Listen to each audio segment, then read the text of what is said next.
Le président américain Donald Trump et le chef de l'OTAN Mark Rutte ont annoncé un accord permettant aux États-Unis d'envoyer des armes à l'Ukraine par l'intermédiaire de l'Alliance Atlantique. Ils se sont entretenus lors d'une visite de Mark Rutte à la Maison-Blanche ce lundi. We've made a deal today where we are going to be sending them weapons and they're going to be paying for them. The United States will not be having any payment made. Mark Rutte a déclaré que les Européens achèteraient des armes aux États-Unis pour équiper l'Ukraine, estimant que cela devait inciter le président russe Vladimir Poutine à reconsidérer les négociations de paix. L'Allemagne, la Norvège et d'autres partenaires européens se sont déclarés prêts à contribuer au financement de certains systèmes d'armes. Donald Trump a quant à lui menacé de sanctionner la Russie par des droits de douane si un accord de paix n'était pas conclu dans les 50 jours. And I'm disappointed in President Putin because I thought we would have had a deal 2 months ago, but it doesn't seem to get there. So based on that, we're going to be doing secondary tariffs if we don't have a deal in 50 days. It's very simple. Mark Rutte doit rester à Washington jusqu'à ce mardi et avoir d'autres consultations avec le secrétaire d'État américain Marco Rubio, le secrétaire américain à la Défense Pete Hegseth et des membres du Congrès. Le président ukrainien Volodymyr Zelensky a proposé de nommer son actuel ministre de l'économie, Yulia Sviridenko, au poste de Premier ministre, un remaniement majeur pour ce pays en guerre depuis février 2022. Yulia Sviridenko a affirmé que sa priorité sera de renforcer le potentiel économique du pays et accélérer la production d'armement afin d'être moins dépendant des alliés occidentaux. Ces derniers mois, elle a joué un rôle central dans la conclusion de l'accord sur les minerais entre Kiev et Washington. Si cette nomination doit encore être approuvée par le Parlement, cela ne devrait être qu'une formalité, la Rada étant unie derrière le président depuis le début de l'invasion russe.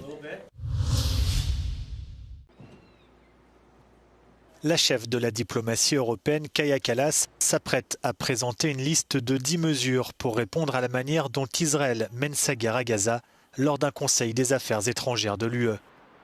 Présent à Bruxelles cette semaine, le chef de la diplomatie israélienne, Gideon Sa'ar, doute que des mesures soient prises à l'encontre d'Israël. Sure, not any of them will be adopted by the EU member states. No justification whatsoever.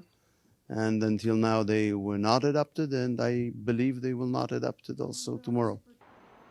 Avant de prendre d'éventuelles sanctions contre l'État hébreu, plusieurs membres de l'UE attendraient de voir le résultat du récent accord avec Israël sur l'aide humanitaire à Gaza. La semaine dernière, plusieurs mesures ont été annoncées. Augmentation du nombre de camions transportant de la nourriture dans l'enclave palestinienne et protection des travailleurs humanitaires notamment. What's happening on the ground there, mainly with regard to the GHF initiative, is that Hamas is trying to stop people from get the aid directly because they want to be the mediators of the humanitarian aid. First of all, it is crucial that this aid will be given to the people. And secondly, it's also important to disconnect Hamas from the aid. And this is part of the things that were raised in our dialogue with the EU to develop methods that it will reach the people and not Hamas.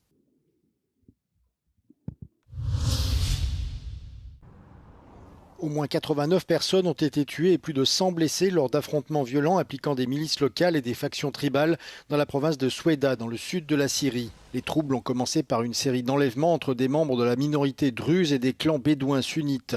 Selon le ministère de l'Intérieur, la violence a débuté ce week-end et s'est poursuivie lundi lorsque les forces de sécurité envoyées pour rétablir l'ordre ont affronté des groupes armés locaux.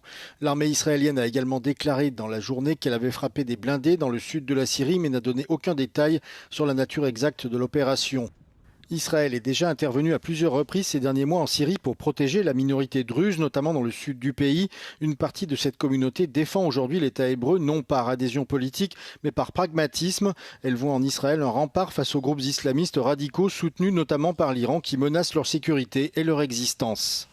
Au cours des 14 années de guerre civile en Syrie, les factions druzes ont formé leur propre milice et sont restées largement autonomes. Mais depuis l'effondrement du régime de Bachar el-Assad, les Druzes sont divisés sur la question de savoir s'ils doivent se réconcilier avec le nouveau gouvernement de Damas.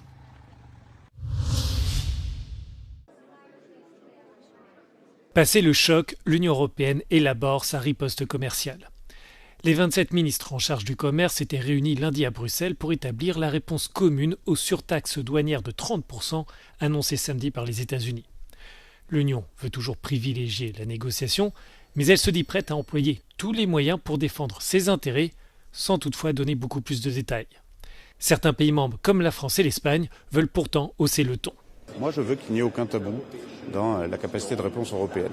À partir du moment où vous vous bridez, vous empêchez un certain nombre de réponses, vous n'êtes pas dans un rapport de force favorable. Et c'est peut-être là où nous devons évoluer dans la méthode, c'est assumer, même si ce n'est pas forcément une finalité souhaitée, mais assumer que nous savons répondre sur beaucoup de questions différentes qui concernent l'économie américaine, faute de quoi, évidemment, le rapport de force tendra vers un déséquilibre qui sera inacceptable. Un premier train européen de contre-mesures a déjà été adopté, mais il est actuellement suspendu. L'une des nouvelles options sur la table est un deuxième paquet plus important de contre-mesures évalué à 72 milliards d'euros. L'activation de l'instrument anti-coercition est aussi évoquée. Ce dispositif permet de répondre à des pressions commerciales à travers des taxes douanières ou une limitation d'accès au marché public. We should negotiate for sure. We do have still time left. What we need to change is we need to be very concrete now how we will retaliate. We were very abstract until now. We need to be very concrete. This is our package. This is what we will do. We will use the anti-coercion instrument. And that, I think, will have spooked the markets and maybe also then President Trump. So we have to be very concrete of how we will retaliate now. Le délai est fixé au 1er août. L'Union répète vouloir éviter toute guerre commerciale avec son principal partenaire, mais elle assure se préparer à tous les scénarios. Le Panama défend l'accord de sécurité conclu avec les États-Unis et nie avoir cédé sa souveraineté. Dès son arrivée au pouvoir, Donald Trump a permis des exercices militaires américains au Panama après avoir menacé fin 2024 de reprendre le contrôle du canal. Son secrétaire à la Défense, Pete Hegseth, a jugé la Chine comme une menace durable, assurant que Washington et le Panama protégeraient cette voie stratégique. Écoutez le ministre des Affaires étrangères, Javier Martínez-Acha, qu'Euronews a reçu lors de sa visite à Bruxelles. De ninguna nacionalidad. Nosotros hemos firmado un acuerdo de entendimiento como lo tenemos firmado con otros países de Latinoamérica para hacer ejercicios conjuntos con el propósito de prepararnos para amenazas asimétricas, para prepararnos en caso de que tengamos que actuar conjuntamente para contener el crimen organizado, el narcotráfico, etc. Pero nada de permanencia en nuestro territorio de fuerzas extranjeras de forma temporal. Javier Martínez-Acha était à Bruxelles pour participer au Conseil d'association Union européenne-Amérique centrale. L'une des questions qui a suscité le plus de controverses au fil des ans est l'inclusion du Panama dans la liste des pays non coopératifs en matière fiscale. Le ministre des Affaires étrangères nie que son pays soit un paradis fiscal et nous explique les garanties qu'il a données à Bruxelles. Somos un país responsable, somos un país comprometido con la transparencia y con la cooperación fiscal. Que tenemos todavía algunas tareas por hacer, las haremos y estamos considerando hacer reformas en la forma como se transmite la cooperación en materia fiscal, porque cooperamos, hay observaciones técnicas que mejorar y lo otro es sobre un asunto de rentas extranjeras que para nosotros son exentas, pero tenemos que hacer unas reformas desde el punto de vista fiscal. Pour l'Europe, le Panama ne revêt pas seulement une importance stratégique en termes économiques, il est également important d'empêcher la violation des sanctions qui pèsent sur des pays tels que la Russie.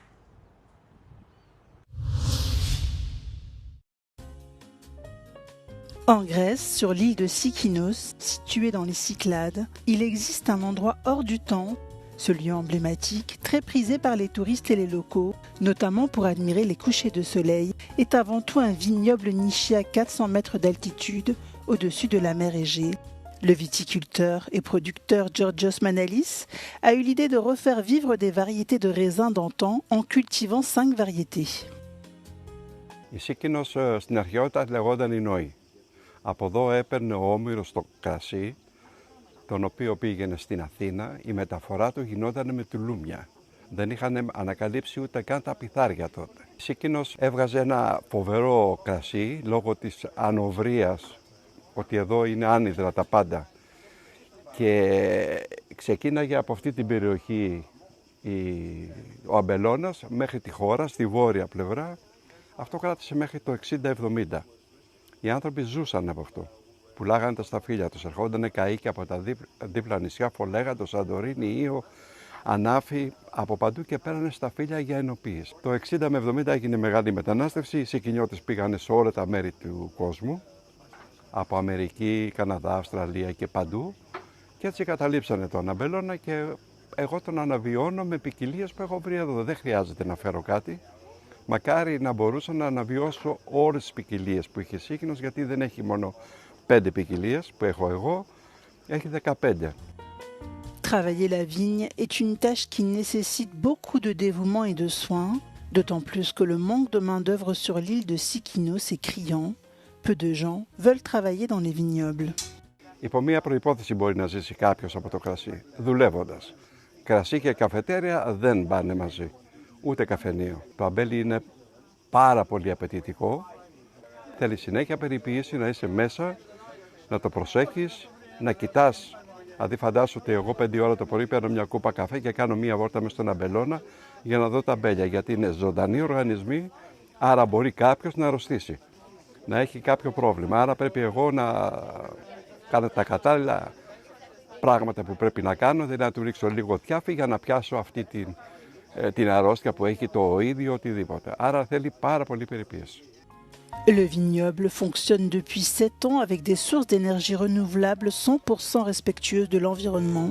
C'est une attraction quotidienne pour ceux qui veulent déguster un verre de vin tout en profitant d'un magnifique coucher de soleil.